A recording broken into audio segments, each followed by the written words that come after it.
Enfin, pour finir, je vais parler de différents types d'arbres et de ce que l'on peut mettre sur un arbre. Alors on peut déjà remplacer les arbres vides par du contenu.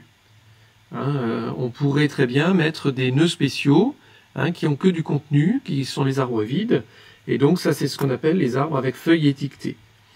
Donc on a deux types différents d'étiquettes, des étiquettes pour les nœuds, des étiquettes pour les feuilles. Bon, alors là je vous donne les constructeurs, donc vous pouvez écrire la construction et la spécification de l'arbre. Je ne me suis pas attardé là-dessus.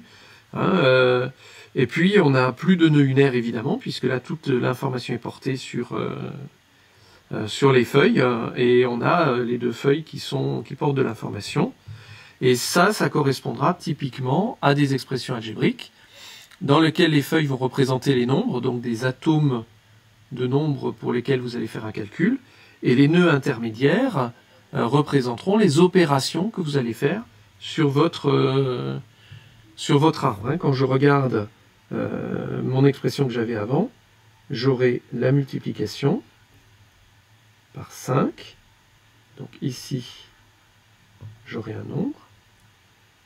Et puis j'avais l'addition. Et ici, j'aurai 2.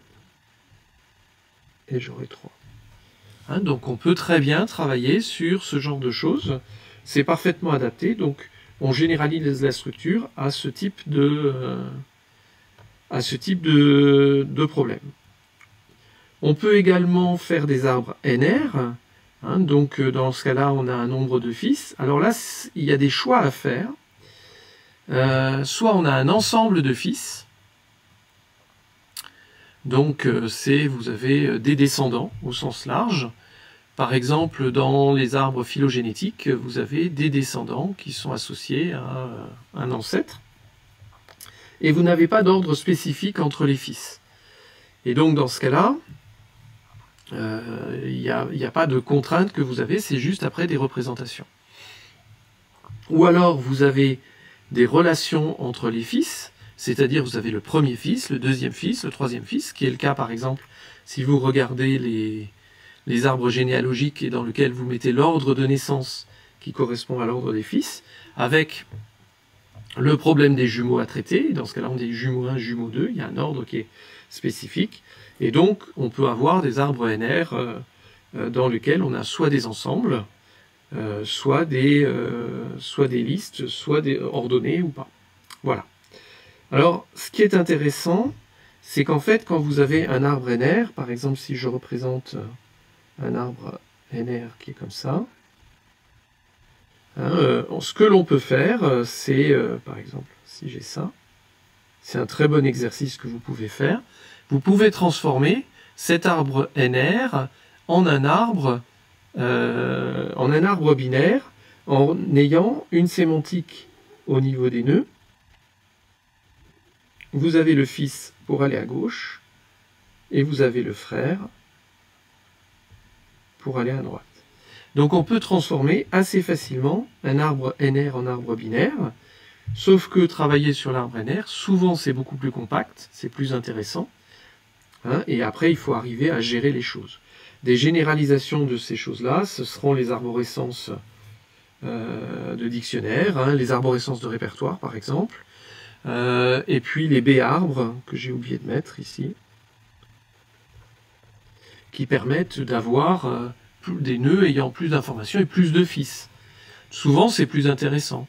Par exemple, vous pouvez avoir ce qu'on verra peut-être des quadtries, qui sont des représentations d'images, dans lesquelles vous avez un arbre qui représente l'image, et vous divisez en 4 morceaux, le morceau nord-est, nord-ouest, sud-est et sud-ouest de votre image, et vous faites une représentation récursive. Donc typiquement, les arbres NR sont tout aussi intéressants, et permettent souvent d'avoir des expressions plus compactes dans ce que vous rédigez. Alors, on peut également étiqueter les branches. On peut mettre des branches. Par exemple, si vous avez un arbre de décision, c'est ce que vous faites. Si vous choisissez A, vous allez vers là. Si vous choisissez B, vous allez vers là. Et puis, etc.